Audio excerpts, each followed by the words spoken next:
Good morning, student. Myself UK Singh, science teacher at ISL Munri Dhanbad.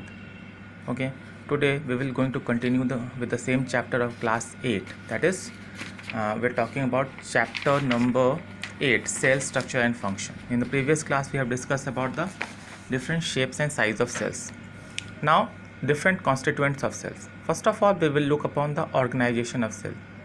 Okay, the cell. Different kind of cell, or you can say a group of cells having same origin and perform similar kind of function are known as tissues. Tissues will again going to organize to form organs and organ system, which we will study later. And in this class we will precisely study about the different cell organelles or the different constituents of the cell. Now, first of all, let us understand about the parts of cell. First one is the cell membrane, which is also known as the plasma membrane. Cell membrane forms the outermost covering of the cell. Okay, maybe in plant cell or in animal cell. The cell membrane maintain the shape, or you can say maintain the shapes and provide what you can say protection to the cell. Okay, so it also maintains the integrity of the cell. Any change in the shape of the cell can be registered by this membrane. So cell membrane is basically a semi-permeable membrane which allows only particles or small small size to enter the cell, while the larger particles are not allowed to enter. So that's why it is known as selectively permeable membrane. Okay, this is all about cell membrane. It is found both in plants and animal cells. Okay, now activity 8.3. okay, in this we have to perform an experiment to identify the cell, okay, particularly plant cell, that is of onion, which is also known as onion root tube experiment. Now you are all familiar with the term onion, which we use as a food in day-to-day life. Now take an onion and just peel the outer surface. It consists of many layers. Okay, onion consists of many layers. Now the inner side of the layer consists of what you can say the very thin membrane-like structure. Remove that structure. Okay, wash this structure and in a distilled water or in a tap water. Okay, and then add what you can say cut into small pieces so that it can be fixed in the slide. Now add a drop of methylene blue solution or any other dye of your choosing. Cover the piece of the peel with a cover slip to ensure that no air bubbles can enter that what you can say that settings. Okay, now observe them the microscope. Now what will you observe? That the cells, a compartment like structure has formed. Okay, this structure can be easily visible in microscope of low magnification. Why is it so? Because these are basically plant cells which are larger in size. Okay, so this is all about the onion peel experiment to visualize the cell. Now one more important term that is given in your book is cell membrane. So what I beg your pardon, it's cell wall. Okay, so what is a cell wall? Basically the plant cell consists of an additional wall, okay, apart from the cell membrane, which maintain the structure of cell, which is known as cell wall. So that is why the plant cell are the shape and size of the plant cell cannot be altered easily. Okay, now moving to cytoplasm, another cell organelle is called cytoplasm. Cytoplasm is yet another cell organelle, and it is a jelly line like a substance which is present between the cell membrane and the nucleus. We will study nucleus in the next part. In the next topic was first of all cytoplasm. Cytoplasm is a jelly like material. It is a medium and with the different cell organelles like Golgi body, ribosomes are present. Okay, it consists of many electrolytes and basically the major constituent is of water.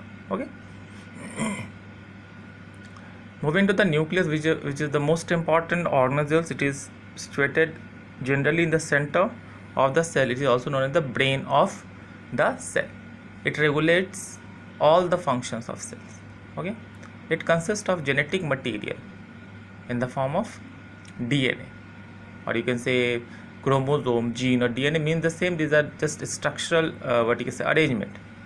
So basically the nucleus consists of this chromosome, which consists of the genetic material, particularly for a specific cell. Okay, So we are talking about chromosome and then the gene. So the different kinds of genes constituents a chromosome. So genes consist of the genetic information that is present in the cell. Okay. Now let us understand one more thing about two kinds of cells which are known as prokaryotic cell and eukaryotic cell. First of all, while reading this kind of topic, one should understand that prokaryotic cells are the primitive cells. P for primitive, P for prokaryotic, and eukaryotic cells the modern cells. So typically a bacterial cells or mycoplasma cells are known as prokaryotic cells, and their organization is quite, what you can say, not that specialized as kind of eukaryotic cells. What are the major difference between these two kinds of cells? The prokaryotic cells doesn't have a well organized nucleus, whereas the eukaryotic cells have well organized nucleus.